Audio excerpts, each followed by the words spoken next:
안녕하세요. 농특수 박준입니다. 염류장에 대해서 얘기를 드릴까 합니다. 제가 토양 분석을 수없이 많이 봐왔다는 것도 아실 거고, 그 전에 토양에 관련된 자료들을 한번 취합해서 말씀을 드린 적이 있어요. 거기서 이제 염류장애가 이제 심각하게 나타나거든요. 어쩔 수 없는 거예요. 똑같은 데다가 동일한 작물을 갖다가 오래 재배하면.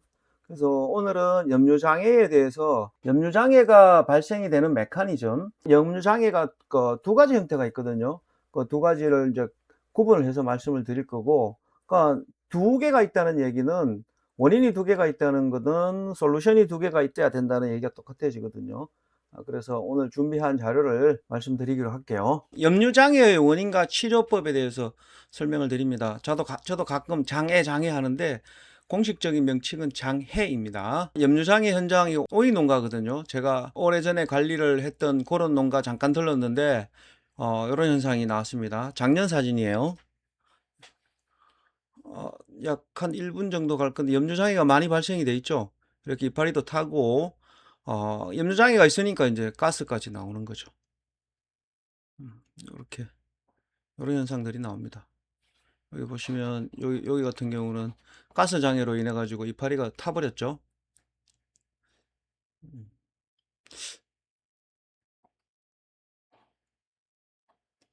이런 현상들 여기를 보면 어깨가 빠졌죠. 여기도 보면 이제 어깨가 빠졌죠. 염류장애가 동반이 되면 가스도 나오고 그 다음에 어깨도 빠지고 뭐 그렇게 되죠. 어깨 빠지는 것에 대해서는 다음 시간에 한 번 더 얘기를 드리기로 할게요. 어깨가 많이 빠졌습니다. 멀칭을 제껴도 뿌리가 안 보이죠. 염류장애에 의해서 가스가 발생이 되고 이러니까 잔뿌리들이 없어졌다고 생각하시면 될 것 같습니다. 땅이 망가졌다, 염류장애 현장을 가다 이렇게 해서 제가 4분에 걸쳐 가지고 만드는 그런 거, 여기도 장애, 편집자가 잘못했네요. 장해입니다. 염류장애 현장을 가다가 요거 시간 나시면 그냥 한번 보세요. 심각하다는 걸 보여주기 위해서 만드는 그런 거예요. 자, 요거는 제가 2020년 소강이라고 하는 웨이팡에서 택시 타고 한 40분, 그 다음에 칭다오에서 웨이팡까지 고속철 타고 한 40분 정도 가는 그런 거리거든요. 국제 원예 전시회라고 유료원실 3,000평짜리가 한 10개 가까이 있는데 그 안에 기가 막히게 아주 그 뭐 전시회를 해놓은 게 있어요. 그래 올해 저도 한번 저희 직원들 데리고 한번 가볼까 이렇게 생각하고 있는 거예요. 거기도 보시면 요 위치가 지하로 바닷물이 많이 들어온답니다. 그래서 요거는 어, 그 어떤 사무실 넓은 마당 쪽이었었는데 보시면 허옇게 그냥 올라옵니다. 이렇게 바람 많이 불고 이러면. 그다음에 요거는 저희가 염해지 쪽에 있는 거를 이제 토양을 떠서 한번 한국 가져가 보라 이래가 가는 중인데 뭐 결국은 못 가져왔죠. 가져올 수도 없는 거고. 이 친구가 저 유튜브에 출연했던 통역해주는 친구입니다. 정 사장이라고. 요게 맨 그때 찍었던 요 사진 나오네요. 여기가 바닷가에서 가깝죠. 강 하구 쪽에서 썰물들이 이렇게 밀려 들어온답니다. 여기 보시면 물이 여기 요렇게 돼 있죠. 그다음에 요거는 오이밭에 찍은 건데 여기도 보면 청태가 많은 그런 현상들이 생기죠. 얘들은 여기다가 꽤 오래 됐지만 한 5년 넘었죠. 6년 됐죠. 여기다가 이제 물을 흘려 가지고 이제 물을 주는 그런 형태로 돼 있더라고요. 요거는 그 2025년에 뚱닝이라고 하는 데인데 여기가 칭다오에서 웨이팡 가서 웨이팡에서 다시 여기까지 가는 긴 거리인데 밀인데 요 얘기 드리기 전에 중국이 이제 식량 부족 국가로 바뀌었거든요. 그래서 이제 식량을 많은 부분을 수입을 해오고 있는데 중국 중앙정부부터 지방정부까지 농지를 찾아내라. 뭐 이렇게 해서 이제 대대적으로 이제 농지들을 찾고 있대요. 어디 중국 유튜브에 보니까 몇만 평 되는 공원을 갖다가 다 밀어버리고 농지로 만들기도 하고 막 그런다 그러더라고요. 그 지방 정부에서 앞다퉈 가지고 농지를 만들고 있는 그런 자료입니다. 요 지역에 저희 것뿐만 아니라 중국 거, 일본 거 다 해가지고 시범포를 하고 있는데 저희 게 시범포 결과가 좋았다고 했던 그런 자료예요. 요거 한번 볼까요? 저 끝도 없어요. 아마 여기서 저까지 한 1km 넘을 것 같거든요. 축분탭이는 고함량 질소의 인산의 소금 비료라고 이제 생각하시면 돼요. 그래서 축분 100% 정도 넣는 거는 쉽게 넣거든요, 아주. 근데 이거를 하우스 앞에다가 요소 3포에 용가린 10포, 소금 반포를 갖다 놓고 가서 뿌리세요. 이러면은 쉽게 뿌릴 농가 별로 없을 것 같아요. 그래서 요거는 요소 세포에 용가리니 10포에 소금이 반포입니다. 그래서 그렇다는 걸 알고 덤비면 되죠. 그래서 여기에 뭐 유기물 양도 당연히 있겠죠. 그래서 노지 같은 데는 이렇게 뿌려도 지장이 없는데 뭐 현상들이 생기는 거죠. 저희가 체리 관련된 자재가 있는데 거기 보면 이제 퇴비 같은 비료를 많이 쓰지 마라 그러는데 자기 퇴비 이외에 아무것도 안 썼대요. 참 답답하죠.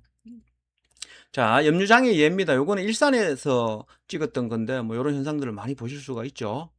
요거는 춘천에서 찍은 거예요.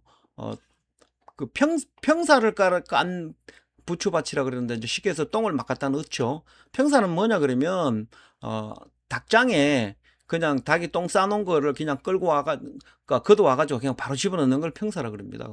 냄새 엄청나죠. 여기 보시면 파란 게 있는 것도 있고 그 다음에 약간 뭐 노리끼리 한 것도 있고 요런 것들은 인산이나 질소가 많아서 생기는 거고 빨간 거 있습니다. 이렇게 빨간 이끼가 끼어요. 이거 주로 어디서 끼느냐? 바닷가에서 많이 낍니다. 이거는 염소가 많아가지고 일어나는 거예요. 염소에 의한 거, 그 다음에 일반 비료의 질소나 인산에 의한 거 이렇게 두 가지로 구분되는데 그건 뒤에 설명이 들어갈 겁니다. 사과도 이렇게 정태가 많이 끼죠. 정태가 많이 껴가지고 이것도 결국은 염류장애를 일으키는 거죠. 그래서 염류 증상은 파란 이끼, 이렇게 파란 이끼나 검은색 이끼, 요거는 질소나 인산이 많아서 그런 거고, 얘는 녹이면 미생물을 의해든 어떻게 해든 간에 녹이면 식물이 먹습니다. 그러면 없어질 수 있는데 이렇게 빨간색 이끼, 이놈은 염소예요. 염소 과잉에 의해서 일어나거든요. 요놈은 녹인다 그래서 식물이 먹을 수가 없어요. 녹일 수 있는 것도 지금까지 일반적으로는 안 알려져 있는 상황이고요.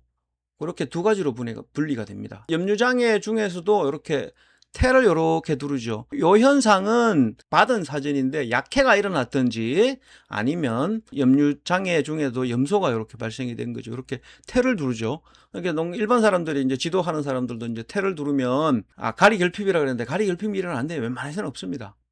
자, 요거는 가로수에 염화칼슘 장애가 일어납니다. 여기 보시면 꼭 불이 난 것처럼 이렇게 돼 있죠. 불이 난 거는 아니고 제가 예전에 신혼 초에 그 제주도를 갔는데 제주도 가로수가 야자수잖아요.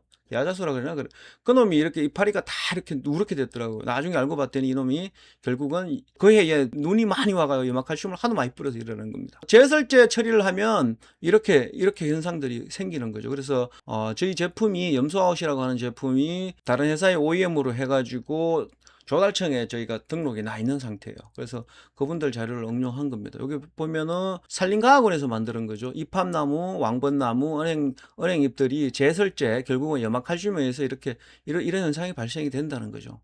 자, 특히 보시면 그 이팝나무나 이런 것들이 되게 민감한 걸로 나오고 은행나무는 그나마 좀 둔한 놈이 이 정도로 타버리면 피해가 심하다는 얘기죠. 자, 요거는 수목의 염화칼슘 피해 기작에 대해서 설명을 해 놓은 거예요. 결국은 뭐냐 그러면 쩔어가지고 결국은 물을 못 빨아서 일어나는 현상이죠. 그 다음에 간접피해는 뭐 이렇게 있다고 하는 건데 뭐 참조해 줄 필요는 있을 것 같고요. 자, 염류장애가 일어나는 메커니즘에 대해서 설명을 드리면 첫 번째 이유 염류집정 뭐 삼투압 이래서 수분 결핍이 일어나고 뭐 특이적으로 어떤 이온이 특이적으로 뭐 흡수가 되는 거 뭐 그다음에 복합적으로 일어나는 거 그래서 강합성 효율이 떨어지는 거 이랬는데 결국은 제가 큰 거는 결국은 수분 결핍 현상입니다. 수분 결핍 현상이죠. 우리가 내가 염류장애가 많이 발생이 되는 분들은 이제 물을 많이 주세요 이래라고 얘기를 드리는데 결국은 제가 그런 표현을 해요. 내가 목욕탕 안에 앉아 있다 그래가지고 그 물을 내가 먹을 수는 없는 거거든요. 짠물을 내가 어떻게 먹을 수가 있겠어요. 토양 내에 이씨가 한 5, 6 정도 되는 농가한테는 친한 농가들한테는 그래 얘기해요. 형님 요 밭에 있는 거 염분을 꺼낼 수 있다 그러면 형님 동네에 있는 사람들 김장하고도 남을 소금량이 있을 거라고 내가 그렇게 말씀을 드리죠. 결국은 물을 못 먹는 거죠. 뭐 산토압 뭐 증가가 되고 어떻게 그래서 결국은 물을 못 먹으면서 염류장애가 발생이 되는 거죠. 발생이 되는 메커니즘은 이렇습니다. 뭐 염분에 뭐 이렇고 Na 플러스 독성이 발생이 되고 뭐 결핍이 생기고 뭐 어떻게 되는데 결국은 어떻게 되느냐 물 먹는데 문제가 생기는 거예요. 그래서 식물이 식물체 내에 수분이 감소를 해요. 수분이 감소를 하면 문제가 생기는 거죠. 목이 마른 거죠. 목이 마르면 어떻게든 식물을 구성하고 있는 95% 정도가 물로 이루어졌는데 그 물이 문제가 생기니까 식물의 95%가 문제가 생기는 거죠. 인산질 비료를 시용했을 때 미생물이 이렇게 해서 흡수를 합니다. 요런 현상을 거쳐 가지고 흡수를 하고 요거는 그 1인산 얘는 2인산 이렇게 돼 있는데 요렇게 원래 흡수를 해야 되는데 요놈들이 인산이 토양 중에 칼슘이나 철이나 만나면 침전을 하게 돼서 식물이 흡수를 못 하게 되는 거예요. 그래서 칼슘이나 철분이 많은 원수는 인산 축적을 유발을 합니다. 제가 이제 현장에 가서 보면 철분이 많은 원수들이 있어요. 그 원수들을 내가 어떻게 처리하라고 설명을 드리거든요. 철분이 많은 원수는 그 땅이 딱딱해집니다. 딱딱해져 가지고 농사가 어려워져요. 발로 밟아도 발이 안 들어갈 정도로 딱딱해집니다. 그래서 철분이 탱크 안에서 침전을 시켜서 내 하우스로 들어가지 않게끔 해야 돼요. 왜냐 그러면 이렇게 해가지고 결국은 염류장애를 유발을 하는 거죠. 염류장애 극복 메커니즘은 식물이 이용하는 측면을 보면 이산화탄소니 이런 것들이 있지만은 제일 중요한 거는 이런 미생물의 작용이거든요. 미생물이 작용을 해서 결국은 인산질이 흡수가 되게끔 하는 그런 메커니즘이에요. 질소도 당연하겠죠. 그렇게 해서 이루어지는 거고, 요즘 염류장애 극복한다고 DTPA를 많이 쓰는데, DTPA는 이 마이너스 이온들을 잡지를 못합니다. 플러스 이온만 잡아요. 그런 차이점이 있습니다. 간척지 고도 이용을 위한 채소 선발 및 재배 방법 연구해가지고 2007년에 진흥청에서 오다를 줘서 순천대학교에서 이게 3억짜리 프로젝트인가 그럴 거예요. 2007년에 3억이면 되게 크죠. 그거 한 건데 거기 보면 염류장애가 어떻게 발생이 되고 식물체내 어떻게 되고 이런 거예요. 그래서 우리가 다 아는 얘기를 수치화한 거예요. 그냥 식물체 엽수와 염의 농도의 관계 당연한 거겠죠. 뿌리 길이 당연한 거고, 그 다음에 그 묘장 배추나 사탕수 유묘의 묘의 길이죠. 그런 거 재가지고 해는 건데 우리 농가들은 다 아는 거예요. 염류 농도가 높으면 생육이 부실하죠. 빨아들이는 양이 적고, 그래서 맛있는 게 생산될 수도 있겠지만은 거꾸로 얘기해서 수확량이 줄겠죠.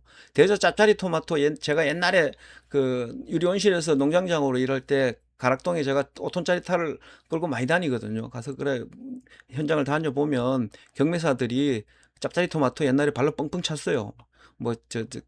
계란 많은 걸 가져왔나. 근데 요즘은 이제 그 마케팅을 잘 해가지고 오히려 더 잘 팔고 있죠. 결국은 염류장애가 발생이 되면 물 흡수량이 줄기 때문에 고형물은 늘어나는 거죠. 그래서 맛은 좋아지는데 수량이 약하죠. 그래서 주먹만한 대저 짭짜리 토마토인데 짭짜리 토마토처럼 그런 맛이 난다 그러면 대박이겠죠. 그래서 요거도 쭉 나오죠. 염류 농도가 높을수록 생육이 매우 불량해집니다.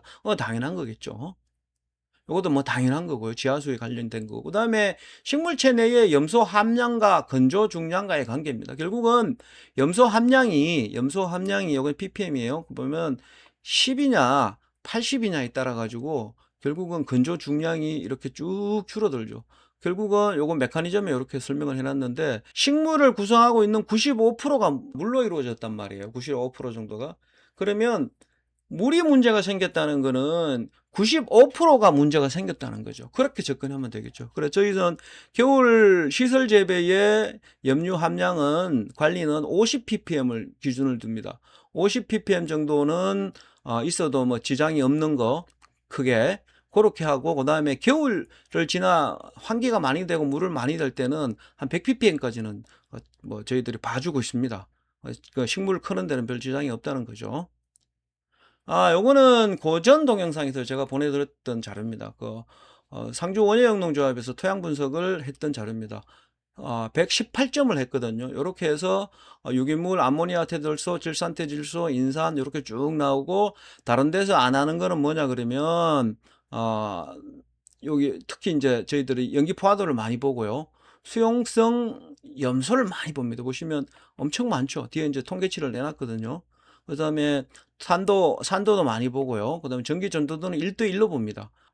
장애율은 유기물은 보시면 장애율이 어마어마하죠. 어마어마하죠. 퍼센트예요. 그래서 암모니아태는 여기 보면 최고, 최저치 이렇게 쭉 나열되어 있습니다. 문제가 많죠. 그래서 유기물 요게 파란 계열은 적정치고요. 그다음에 좀 약간 붉은 거는 문제가 있는 거죠. 이렇게 유기물 암모니아태 질소, 질산태 질소 많죠. 인상 엄청 많죠. 가리 엄청 많죠. 칼슘 엄청 많죠. 마그네슘은 과량으로도 많고요. 그다음에 나트륨 같은 경우는 그나마 조금 덜한 상황이고요. pH 같은 경우도 이제 많이 좋아졌는데 왜 많이 좋아졌냐 그러면 그때 상주시에서 피트모스 사업을 한 2년, 1년 정도 했죠. 1년 정도 하고 시범적으로 2년 하신 분도 있는데 그런 분들은 이제 농사가 잘 되고요. 이씨 같은 경우도 문제가 많죠. CEC 같은 경우도 문제가 많아요. CEC는 제가 꽤 오래 한 1년 전쯤에 CEC의 중요성에 대해서 설명을 한번 드린 적이 있고요. 그다음에 CEC와의 관계에 설명을 한번 드렸습니다. CEC하고 염류파도는 동농가들은 잘 이해를 하십니다. 그다음에 저희가 이제 제일 중점적으로 보고 있는 게 수용성 염소예요. 수용성 염소는 그래도 많이 좋아졌어요. 수용성 염소는 제가 이제 컨트롤을 합니다. 모르긴 몰라도 대한민국에서 우리 아니고는 답을 못 드릴 거라고 생각을 해요. 답이 혹시 있으신 분들은 저한테 연락 한번 줘보세요.